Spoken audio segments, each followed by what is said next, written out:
এই মুহূর্তে একটি গুরুত্বপূর্ণ খবরের দিকে নজর রাখবো, যেটা সূত্র মারফত জানা যাচ্ছে যে ৪৮ ঘন্টার মধ্যে ভারত ছাড়তে পারেন শেখ হাসিনা। আপনাদের জানিয়ে রাখি, ৪৮ ঘন্টার মধ্যে ভারত ছেড়ে যেতে পারেন শেখ হাসিনা। তিনি ছাড়তে পারেন ভারত। তিনি ভারতে রয়েছেন এই মুহূর্তে।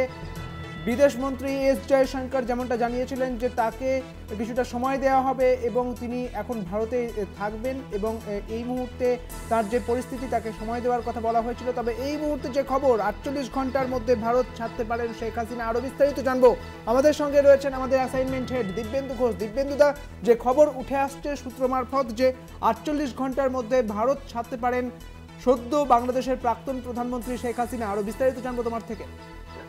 দেখো, এই মুহূর্তে সব থেকে বড় খবর এবং গুরুত্বপূর্ণ খবর, অত্যন্ত বিশ্বস্ত সূত্র মারফত যেটা জানা যাচ্ছে যে গাজিয়াবাদ ছাড়েননি শেখ হাসিনা, এবং গাজিয়াবাদী আধা সামরিক বাহিনীর একটি গোপন যে অতিথিশালা সেখানে তিনি রয়েছেন।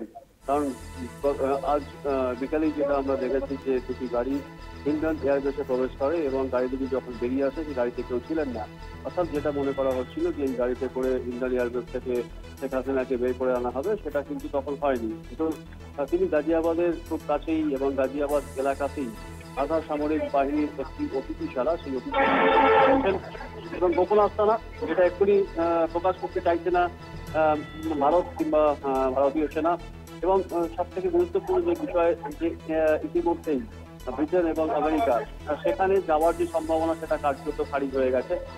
কারণ যে অভিবাসন নীতি এই দুই দেশে, সেই অভিবাসন নীতিতে যে রাজনৈতিক আশ্রয় পাওয়ার জন্য তিনি আর্জি জানিয়েছিলেন, যে প্রক্রিয়া শুরু করেছিলেন, সেই প্রক্রিয়াটা কার্যত খারিজ করে দেয় আমেরিকা এবং ব্রিটেন। এবং আমেরিকাতে যেহেতু তার ছেলে সাজিদ ওয়াজিদ জয় ভার্জিনিয়াতে আছেন, সেখানে তিনি যাওয়ার একটা সম্ভাবনা ছিল, কিন্তু সেই সম্ভাবনাটা বাতিল হয়ে যায় এবং আমেরিকা তার ভিসাও পর্যন্ত ক্যান্সেল করে দেয়। সুতরাং এই মুহূর্তে যে খবর, যেটা পরবর্তী পদক্ষেপ হাসিনার কি হতে চলেছে সেটা নিয়ে কিন্তু ইউরোপের দুটি দেশ, অর্থাৎ রাশিয়া এবং ফিনল্যান্ড, এই দুটি দেশের সঙ্গে তিনি রাজনৈতিক আশ্রয় নিয়ে কথাবার্তা চলছে। এবং সেই রাজনৈতিক আশ্রয়ে যদি ফিনল্যান্ড এবং রাশিয়ার কোনো একটি দেশের মধ্যে কথা ফাইনাল হয়ে যায়, তাহলে কিন্তু তিনি ভারত ছাড়তে পারেন।